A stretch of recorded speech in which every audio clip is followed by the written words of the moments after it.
In Seoul, South Korea, Shin Rumi runs a very successful fried chicken restaurant at a very young age. She hasn't gone to college because she wants to work to help her mother, who had to make an extra effort after her father abandoned them when she was just a child. Rumi and the owners of the other shops in the neighborhood find themselves in trouble when a mob-run construction company Taesan buys the land and plans to demolish all the buildings in order to build a large shopping mall for tourists without compensating the small business owners in the process. One night, Rumi is woken up by a group of hired thugs that arrives at the area and forcibly takes her out of her own place. Her mother arrives shortly after and isn't allowed to enter either, so she gets in her van and drives through them to make them move away. However, her plan is short-lived. The men quickly regroup and drag her out of the van as well, only to drop her on the ground when she tries to struggle out of their grasp. She hits her head on the edge of the sidewalk and instantly loses consciousness, causing the thugs to back away as the neighbors arrive to help a crying Rumi and take them to the hospital. Sadly, her mother dies during surgery, and as she cries one last tear, a meteor lands on the mountains and infuses the local spring with a special energy. The next morning, Rumi's father, Shin Sok-han, drinks that water when he visits the area and notices it has a bad taste. Afterward, he goes to his job at the bank, where he works as a security guard. While chatting with the cleaning lady, he shows her how he always steals coffee packets from the waiting room, sometimes toilet paper too, and encourages her to do the same as he shares one with her. He also complains about an upset stomach, which he blames on the spring water. Hours later, when his shift is over, the other guard scolds him for always arriving late, but he doesn't care and calls him a nagger. He also sees the cleaning lady being scolded by their superior, who has found all the coffee packets she stole. Sok-han pretends he doesn't see them and walks away, but he does think the cleaning lady had been dumb for taking so many at the same time, making it noticeable. Later in the evening, he is having a snack at a small market when his stomach starts hurting rather badly.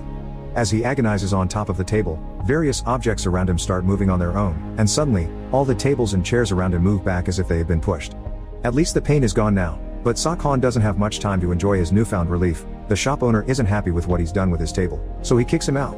Moments later, Sok-han gets back to his very dirty and small apartment and lies down on the mattress as he puts a cigarette in his mouth. When he reaches out to grab the lighter, it flies directly to his hand, which freaks him out a little. However, he doesn't get to examine the situation much further because he's interrupted by his phone ringing. It's his daughter, letting him know her mother has died. Sok-han puts on an old suit and goes to the funeral, where he walks past Rumi, not recognizing her at first because he hasn't seen her in years. Their meeting is rather awkward, and they don't get to talk much anyway because the funeral is suddenly crashed by President Min, the man in charge of Taesan's operations, and his thugs. Rumi calls him out for coming, saying they should only see each other at court, but Min pretends to be upset and stressed, saying her mother died while driving and they shouldn't be blamed for it. Furious, Rumi tries to kick them out, but before things can get violent, her lawyer Kim Jung-hyun cuts in and tells Min this should be decided by the law. Before leaving, Min tries to give her condolence money, but Rumi turns it down. While the neighbors comfort her, Jung-hyun introduces himself to Sok-han and takes him around the neighborhood to show him the damage the thugs have done to the local businesses. Sok-han looks a bit sad when he sees the restaurant destroyed but doesn't get involved in the conversation. He just accuses Jung-hyun of only helping Rumi to get in her pants before leaving. On his way home, he remembers the cold way Rumi looked at him and makes an angry gesture with his hand, causing a pile of trash to be thrown back as if he had pushed it. He remembers what he had done with the lighter and rushes back to his apartment, where practicing with the lighter proves his theory. He has telekinetic powers. Soon he's moving every object on the floor at the same time. Afterward, he goes to visit his fellow guard at the bank and asks him if illusionists make good money. The man tells him of the nightclub down the street where some performers make up to $1 million a night. The next morning, after leaving her mom's body at the cemetery alcoves, Rumi returns with her father and friends to the shopping arcade where all the shop owners are hiding from the thugs that are camping down the street. They have been around the area a lot, breaking windows, leaving graffitis, and causing scenes. Jung-hyun asks them to be patient while he continues to meet with the prosecutor, but most of them believe the law will be bought by the construction company. While discussing how to protect the place, Mr. Kim and his wife propose to get a bit more violent, perhaps even using Molotov bombs like they've seen other rebels do. The thugs have been violent with them, after all, but Jung-hyun thinks that will only make them look worse in the eyes of the public. Sok-han interrupts the conversation then to tell everyone this is too dangerous and they can't win, so they should all find a new job and Rumi should allow him to help her, perhaps even go to college as well. This attitude infuriates the neighbors who start yelling at him, so Rumi kicks him out. In the evening, Sok-han goes to the nightclub and shows his powers to the owner, who immediately hires him as a performer. The following day, Rumi and Jung-hyun meet with the prosecutor's supervisor, but he doesn't bring good news. The autopsy report isn't enough to prove anything, since it only shows the bruise and Rumi's mother could have acquired it by falling herself. The only other evidence they had was a security camera from a nearby car, but the owner claimed it was fake after Tae-san bought him out. After lunch, Jung-hyun insists on helping her get her van out even if he has other things he should be doing.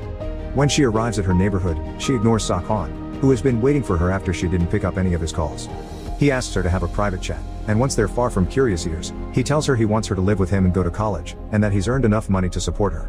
To prove it, he uses his powers to make some silly tricks with a tie, then makes various objects in the room float, but Rumi doesn't believe him, thinking they're just parlor tricks.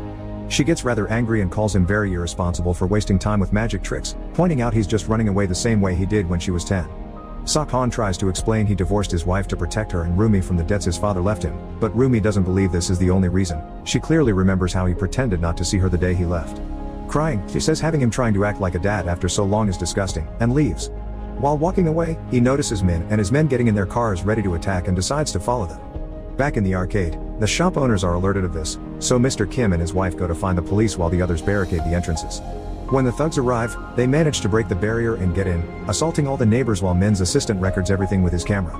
The shop owners are clearly at disadvantage here, but soon things turn in their favor when Sakhan arrives and begins using his powers. He pushes all thugs back, tossing them around or even throwing things at them until they're separated from the civilians. These men get scared quickly, not listening to Min when he orders them to attack. Only one of them dares to come forward, and Sakhan twists his arm and makes him float in front of everyone. Mr. Kim returns with the police then, and everyone is taken to the precinct, where both sides start arguing and blaming each other for what happened. The officer isn't happy with all these people making a scene in his office, so he decides to watch the recording and decide from there. The video shows Sakhan using his powers, so of course the cop thinks it's all a performance. Without any proper evidence to arrest anyone, he sends them all away.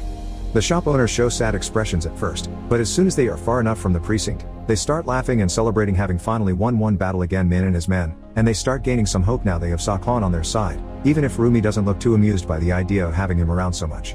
Later in the evening, the thugs that are camping outside the neighborhood see some trash floating around, and they run away when they see their car joining it. It's Sakhan, who is using his powers to create an extremely strong barricade around the market to protect the local businesses. When Junghyun asks him how he acquired these powers, Sakhan says he thinks they were given to him by his ex-wife so he could be a better father. Then, Junghyun tells Rumi that her father had only been against this plan because he doesn't want her to get hurt, and the reason why he gave Rumi a name that means lowly and weak is because of an old tradition that says ghosts would only take kids with noble-sounding names, not because he thought badly of her. Meanwhile, the men that had been camping at the market go back to Min and tell him they want to quit because they're scared, but he doesn't have time for them. He's worried because he's received a call from the company owner, who isn't happy with the lack of progress. The next day, Rumi gives an interview to a small local channel, hoping to get some support from the public, and reluctantly accepts to have lunch with her dad. She tells him he should see a doctor in case these powers are damaging his body, but he promises he is fine. At the same time, Min and his assistant are having lunch with director Hong, the owner of the company, who can go from nice and smiling to absolutely nuts in seconds. After discussing the food, she calls for her own thugs to come in and beat Min up while she records herself on the phone pretending she doesn't know these violent people and she's also a victim. This is a strategy her legal team provided so she doesn't get sued later. When they start discussing business, Hong reveals she already knows about Sakhan because she saw the video, and Min swears they could easily evict all the shop owners if it wasn't for him. Hong tells him this is something very simple that she'll take care of. Later in the evening, a recording of Sakhan using his powers appears on TV, and a so-called expert claims he's using special shockwave weapons given to him by North Korea. 48 hours later, two cops show up by the barricade to arrest Sakhan, since his bank employers accuse him of theft. Thinking it's just a misunderstanding that can be cleared up without causing a scene, Sakhan accepts to go with them, only to be handcuffed and kept in custody. Rumi calls Junghyun to ask for his help, and he promises he will be there soon before picking up another call with even worse news. It's the prosecutor, informing him that one of Tae-san's employees has turned himself in for killing Rumi's mother. This is all part of Hong's plan. They've paid off one of their men that was desperate for money to quickly close the murder case, then she's ordered Min to close his company and start another under a different name and draw up a new contract to legally demolish the local businesses. Hong uses her connections to gain support from the police, so after Sakhan is removed from the equation, a large group of officers arrives at the market, led by Min and his thugs. Junghyun calls Rumi to tell her all of this and ask her to run away, but Rumi hangs up on him after expressing her wish to fight until the end. Meanwhile, Hong visits Sakhan at the precinct to make him an offer. He should work for her and her company, or she'll release a statement that marks him as dangerous for the public. She also jokes about a hidden option 3, being him actually going out there and winning the fight, which she thinks is impossible. Hong says she'll give him some time to think about it before giving him her business card and leaving. With the presence of the press around them, the cops try to advance against the barricade, but Rumi and her friends keep them at bay by using Molotov bombs. They have no choice to run away, however, when the police bring over an excavator that they start using to destroy the barricade. While everyone runs, Rumi falls and sees Mr. Kim is stuck under some debris. She goes to him and helps him get out at the same time the barricade explodes, pushing them both away from the area. Fortunately, the other riders find them and help them come inside. The police officers manage to break into the market area, and now they've surrounded every entrance. It's almost impossible for Junghyun to get in to help. He calls Rumi, who is with the other shop owners at the arcade trying to keep the door closed, and he tells her everyone should escape to the roof or they'll get arrested. All this is being shown on TV, so Sok-han learns about it when the cops tune in. They turn the TV off when they see him watch though, so Sok-han uses his powers to take a phone from one of the officers and see what's going on. Remembering the last time he failed his daughter, he decides he won't allow this to happen again and proceeds to break his handcuffs before opening a hole in the cell's door. With an explosion, he escapes the precinct by jumping through a window and landing near Hong, and as soon as he sees her, he revengefully destroys her car.